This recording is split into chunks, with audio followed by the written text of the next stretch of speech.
ব্যবসা সংক্রান্ত বিষয়কে কেন্দ্র করে কমলাসাগর মিয়াপাড়া রাজুদেবের বাড়িতে গভীর রাতে শক্তিশালী বোমা নিক্ষেপ করা হয়। যদিও অল্পতে বেঁচে যায় রাজুদেব সহ তার গোটা পরিবার, কিন্তু তার বাড়ির মধ্যে ঘর থেকে আরম্ভ করে পাকা বাড়ি পুরোপুরি ফেটে যায়। কমলাসাগর মিয়াপাড়া রাজুদেবের বাড়িতে গভীর রাতে শক্তিশালী বোমা নিক্ষেপ করা হয়। পরবর্তী সময়ে সেই খবর পেয়ে ভোর 4টা নাগাদ মধুপুর থানার পুলিশ ঘটনাস্থলে পৌঁছে নিষ্ক্রিয় বোমা উদ্ধার করে থানায় নিয়ে আসে। আর এই খবর ছড়িয়ে পড়তে গোটা এলাকায় আতঙ্ক ছড়িয়ে পড়েছে। ঘটনাস্থলে ছুটে আসে সিপাহীজলা জেলা পুলিশ সুপার, বিশালগড় মহকুমা পুলিশ আধিকারিক, এলাকার বিধায়িকা সহ বিজেপির একাংশ নেতৃত্বরা। সকলের একটাই বক্তব্য, কি করে এই ঘটনা সম্ভব। তবে দীর্ঘদিন যাবৎ রাজুদেবের উপর আক্রমণের জন্য একটি চক্র সেখানে প্রচেষ্টা চালিয়ে যাচ্ছিল বলে জানা যায়।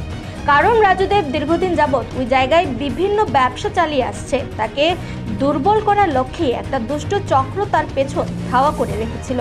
এদিকে জানা যায় ওই এলাকার মধ্যে 3টি বাঙালি পরিবার রয়েছে আর অন্যরা মুসলিম সম্প্রদায়ের। তাদের অভিযোগ, একাংশ দুষ্ট চক্র কিছু মুসলিম সম্প্রদায়ের যুবককে হাতে করে সেই ঘটনা সংঘটিত করতে পারে। এদিকে জানা যায় দীর্ঘদিন যাবৎ রাজুদেব ওই এলাকার মুসলিম সম্প্রদায়ের জনগণের সাথে তাদের ভালো সম্পর্ক রয়েছে। একসাথে উঠা বসা করছে কিংবা সব কাজ সম্পূর্ণ করছে। এমনকি কিছু হলে রাজুদেবের পাশে দাঁড়ায় ওই এলাকার সংখ্যালঘু পরিবারগুলো। কিন্তু কি করে এই ঘটনা সংঘটিত করা হলো তা নিয়ে বিভিন্ন মহলে প্রশ্ন উঠতে শুরু করেছে। তবে ব্যবসা সংক্রান্ত বিষয়কে কেন্দ্র করে যে এত বড় ঘটনা ঘটেছে তা কিন্তু এখন এক প্রকার পরিষ্কার। তবে তদন্ত চালাচ্ছে জেলা পুলিশ সুপার সহ অন্যান্য আধিকারিকরা। এদিকে এলাকার বিধায়িকা অন্তরা দেব সরকার বলেন, যারা এই কাজ সংঘটিত করেছে অত্যন্ত নিন্দনীয়। তবে যে ঘটনার পরিপ্রেক্ষিতে ঘটনা করা হয়েছে আমরা এখনো পরিষ্কার না হলেও এতটুকু বলতে পারি, যাতে কোনো শান্তি সম্প্রতি নষ্ট না হয় এলাকার সেদিকে সকলের দৃষ্টি আকর্ষণ করেছেন তিনি।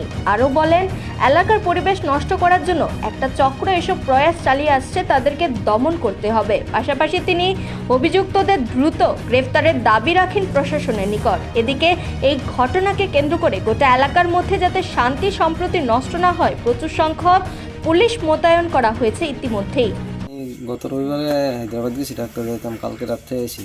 কালকে রাত্রে 3:25 থেকে 30-এর মধ্যে একটা শব্দ হয়েছে আমার ঘরে। রাত্রেবেলা এমন শব্দ, আমরা 5 কিলোমিটার এসেছিল। পরে দিয়ে ঘরের ভিতরে ধোয়া ঢুকতে আছে, পরে বাজির গন্ধ পাইছি এরপরে বাইরে এলাম। বাইরে দেখি এই পুরা চারিদিকে সিটা বিটা লন্ডমন্ড হয়ে গেছে। ঘরের যত ছবি টবি আছে সব কিছু ভাঙ্গা চোরা। ঘরের অবস্থা খুব খারাপ। গাড়ি আছে, গাড়ি দিয়ে পড়ছে, গাড়ির গ্লাস মাছ গেছে, গরুর ঘরে দরজা মরজা সব কিছু শেষ। হ্যাঁ, এটা মার্ডার করানোর লিগে চাইছিল আর কি, বুঝলি? মার্ডার করানোর লিগে চাইছিল। এটা পরিকল্পনা চলতেছে অনেক দিন ধরে, আজকে 15-20 দিন ধরে আমার মারণের লিগে অনেক চেষ্টা করতেছে। কি উদ্দেশ্য দিয়ে মারার চেষ্টা করতেছে আপনাকে? উদ্দেশ্য এটা শত্রুতমি থেকে প্লাস, যেন আমরা 3 ফ্যামিলি আছি। আগে 8-10টা ফ্যামিলি আসলো একদিন রাত্রে ডাকাতির পরে। যেমন ফ্যামিলি ডাকাতি হয়েছিল, সবটি ফ্যামিলি এখান থেকে বাগাইছে। এখন আমরা ফ্যামিলিটা যদি নরম করতে পারে, আরও 2টা ফ্যামিলি আছে, ইডিও যাইব এখান থেকে, জায়গা সম্পত্তি দখল করে খাইতে পারবো, বুঝছেন না? এটা সম্পাদিক শত্রুতমি।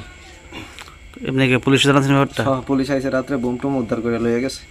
আর বিশেষ করে একটা ফ্যামিলি এখন ইদানিং 1 মাস ধরে আমাদের ফ্যামিলির পিছিয়ে অত্যাচার করতেছে, হুমকি দিতেছে, ধমকি দিতেছে। এটার নাম সব কিছুই জানানো হবে পরে। আপনার কাউকে ধারণা হয়নি? আপনার ধারণা হয়, এখন আমি বলবো না, পরে আমি বলবো। আপনার নাম? রাজুদেব। কোন জায়গাটা? এটা কমলাসাগর চা বাগান। নিজস্ব প্রতিনিধি রিপোর্ট, এশিয়ান টাইমস।